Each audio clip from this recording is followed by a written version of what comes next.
नमस्कार दोस्तों, साथी ज्ञान गंगा चैनल पर आप सभी का स्वागत है। कार्तिक का महीना चल रहा है और इस कार्तिक में गंगा स्नान करना सबके लिए पुण्य माना जाता है। दोस्तों, कहा जाता है कि जब पौराणिक काल में भागीरथ ने तपस्या किया, संघर्ष किया और ब्रह्मा जी को खुश करके उनके कमंडल से मां गंगे को धरती पर आने के लिए कहा। ब्रह्मा जी ने भागीरथ से कहा कि हे भागीरथ, अगर मां गंगे धरती पर जाएंगी तो वहां इनका वेग इतना तेज होगा कि धरती बर्दाश्त नहीं कर पाएगी। इसलिए गंगे को धरती पर कैसे ले जाना है, ये तुम्हारा दायित्व है और इसके लिए तुम इसका खुद रास्ता बनाओ।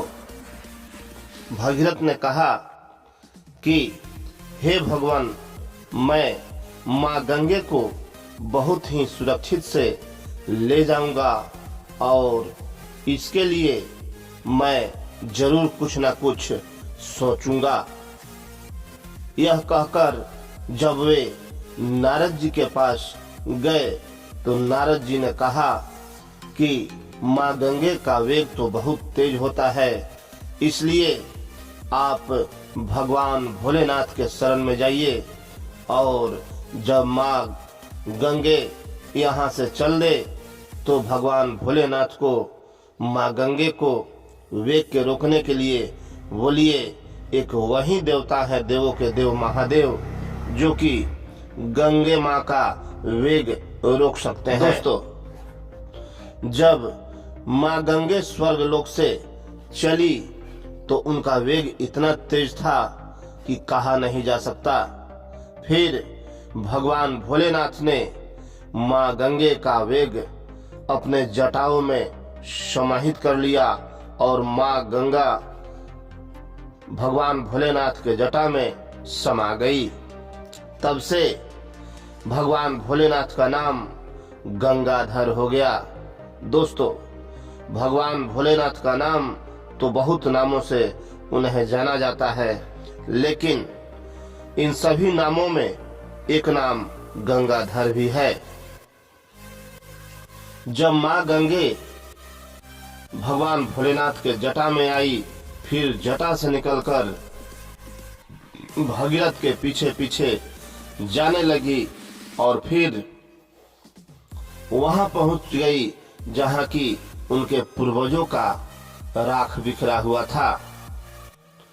ऋषि मुनि के श्राप से उनके पूर्वज जल के भस्म हो गए थे और उन्हीं के मुक्ति प्रदान के लिए मां गंगे इस धरती पर आई और फिर उनके पूर्वजों का मुक्ति हुआ।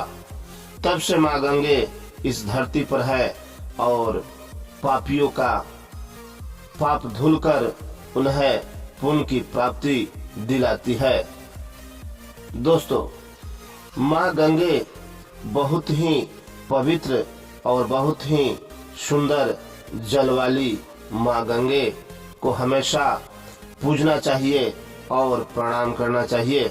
गंगा जमुना सरस्वती का संगम सबने देखा होगा और सबने सुना होगा। दोस्तों, मां गंगे में एक बार स्नान कर लेने के बाद मन और शरीर दोनों तृप्त हो जाता है। इस कार्तिक में कार्तिक पूर्णिमा आने वाला है दोस्तों, और कार्तिक पूर्णिमा के दिन सभी लोग मां गंगे में स्नान करते हैं। तो आप मां गंगे में स्नान करने जा रहे हैं तो हमें कमेंट में जरूर बताइए। और चलते चलते आप सबको नमस्कार। हर हर गंगे, जय महादेव।